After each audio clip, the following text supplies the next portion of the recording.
ए पुत्रा ए अंदर पानी है या को नहीं चुगाट भी उच्ची ते फरश दीवा ते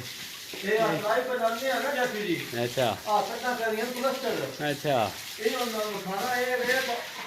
वे दे पे पानी पानी खलोते है। हाँ वे दे पे ये एक ते गलती का है इधर उठाओ इधर उठाओ एक ते ए वेखो ना इथे खुड्डा पानी निकलने वाला वेख लो जिथे मैं हाथ पे पाना हां इथे खुड्डा पानी निकलने वाला है जी पानी को इधर ही ढाल बनी पानी निकलना है हां ये खुड्डा इधर बंद हो गया इधर देखो इधर बजरी बाद ऊंची पा छड़ी ना मिस्त्री तो मर चंगे अंदर दे हिसाबे ते नहीं बजरी ऊंची पा छड़ी ना पानी अंदर खलोते है बजरी चारों पा छड़ी ना पानी अंदर रुक गया दूजी गल है वे इधर खाओ अच्छा ये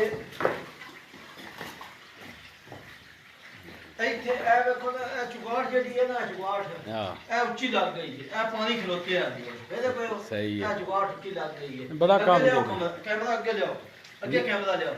ਮਿਸਤਰੀ ਤੇ ਮੋਰ ਚੰਗਾ ਕੋਈ ਹਿੰਮਤੇ ਵਾਲਾ ਜੀ ਦੂਜਾ ਇਹ ਵੇ ਚੁਗਾੜ ਉੱਚੀ ਲੱਗ ਗਈ ਪਾਣੀਆਂ ਖਲੋਤੇ ਆ ਦੂਜਾ ਇਹ ਨਾਲ ਬਾਹਰਲੇ ਪਾਸੇ ਪੈਂਪ ਪਾਏ ਨਾ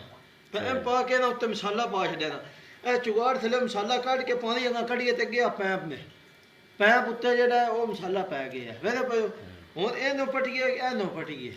ਇਹ ਮਾਲਕਾਂ ਨਾਲ ਵੈਰ ਹੀ ਹਨ ਮਿਸਤਰੀਆਂ ਦਾ ਜੀ ਤੇ ਦੂਜਾ ਹੁਣ ਇਹ ਟਰਾਈ ਅਸੀਂ ਕਰਨੇ ਆ ਅਰੇ ਤੇ ਪਏ ਟਰਾਈ ਕਰਨੇ ਆ ਇਹ ਬਰਤੋ ਲਖਾਇਆ ਇੱਥੇ ਕਰਨਾ ਮੇਰੇ ਦਿਖਾਓ ਇਹ ਪਾਣੀ ਸਾਰਾ ਥੱਲੇ ਪਿਆ ਹੁੰਦਾ ਹੈ ਇੱਧਰ ਤੋਂ ਨਿਕਲਣੇ ਵਾਲਾ ਸ਼ਾਇਦ ਕੋਈ ਹੈ ਨਾ ਠੀਕ ਹੋ ਗਿਆ ਕੋਈ ਨਾ ਹੁਣ ਇਹ ਦੱਸੋ ਇਹ ਕੰਮ ਠੀਕ ਹੈ ਨਹੀਂ ਠੀਕ ਹੋਏ ਦਾ ਮੁਤਬਾਦਲ ਹੱਲ ਕੀ ਹੈ ਉੱਥੋਂ ਖੁੱਡਾ ਵੀ ਬੰਦ ਹੋ ਗਏ ਹੈ ਠੀਕ ਬਹੁਤ ਬੜੀ ਕੀ ਪੈ ਗਈ ਹੈ ਇਹ ਪਾਣੀ ਅੰਦਰ ਖਲੋਤਿਆ ਅੰਦਰ ਦਰਿਆ ਬਣਿਆ ਪਿਆ ਇਹ ਨੇ ਹੁਣ ਥੱਲੇ ਫਰਸ਼ ਪਵੇ ਤਾਂ ਇਹ ਪਾਣੀ ਠੀਕ ਹੋ ਜਵਾੜ ਨੂੰ ਖਾ ਉੱਚੀ ਲੱਗ ਗਈ ਉੱਧਰ ਵੀ ਪਾਣੀ ਨਿਕਲ ਜਾਣਾ ਸ਼ਕਲ ਪਾਣੀ ਨਹੀਂ ਠੀਕ ਹੋ ਗਿਆ ਬੰਦ ਕਰ ਮਿਸਤਰੀਆਂ ਦਾ ਵੀ ਚੰਗਾ ਵਾ